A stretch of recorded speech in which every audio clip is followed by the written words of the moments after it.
शाम का सन्नाटा पूरे मोहल्ले पर जैसे छा गया था।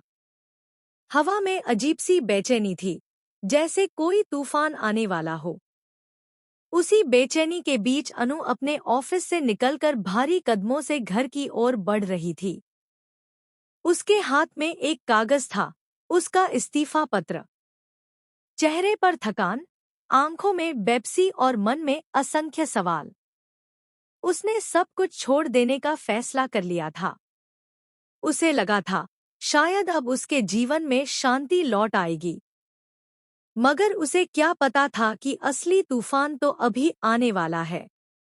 जैसे ही अनु घर पहुंची, मोहल्ले की औरतों की फुसफुसाहटें कानों में गूंजने लगी। कोई कह रहा था, देखो, वही अनु है जिसने अपने बॉस के पैसे चुराए थे। कोई दूसरा बोला, उसके पापा की दुकान में आग लगी तो बेटी ने चोरी कर ली। जैसे बाप वैसे बेटी। अनु ने सिर झुका लिया। उसके कदम जैसे जमीन में धंस गए। घर पहुंचते ही उसने अपनी मां पुष्पा को देखा, चेहरे पर चिंता की लकीरें, आंखों में डर। और अंदर कमरे में उसके पिता गोपाल बैठे थे, चुपचाप, बिना कुछ कहे, बिना कुछ सुने।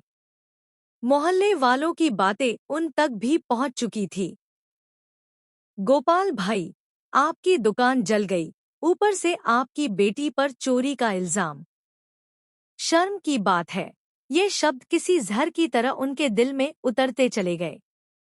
गोपाल कुछ नहीं बोले, बस धीमे कदमों से अपने कमरे में चले गए। उन्होंने दरवाजा बंद कर लिया।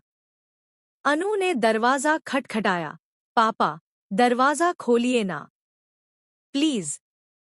मां पुष्पा भी रोते हुए बोली, गोपाल, बाहर आओ, बात करते हैं। लेकिन अंदर से कोई आवाज नहीं आई, बस एक लंबी, भारी खामोशी। हर गुजरते पल के साथ अनु का डर बढ़ता जा रहा था। उसे लग रहा था कि कहीं उसके पापा कुछ ऐसा कदम न उठा लें जिससे सब कुछ खत्म हो जाए। उसने दरवाजा जोर से पीटना शुरू किया। पापा, आप सुन रहे हैं ना? प्लीज, एक बार बात तो कीजिए। लेकिन जवाब में फिर वही सन्नाटा।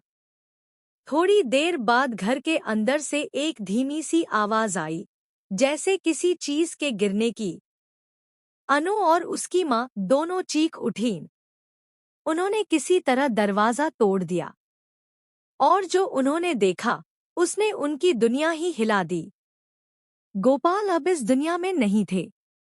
बदनामी और इल्जाम के बोझ ने उन्हें तोड़ दिया था। वो हार गए, समाज की बातों से, अपनी बेपसी से, और शायद खुद से भी। अनु जमीन पर गिर पड़ी। उसकी चीख मोहल्ले की दीवा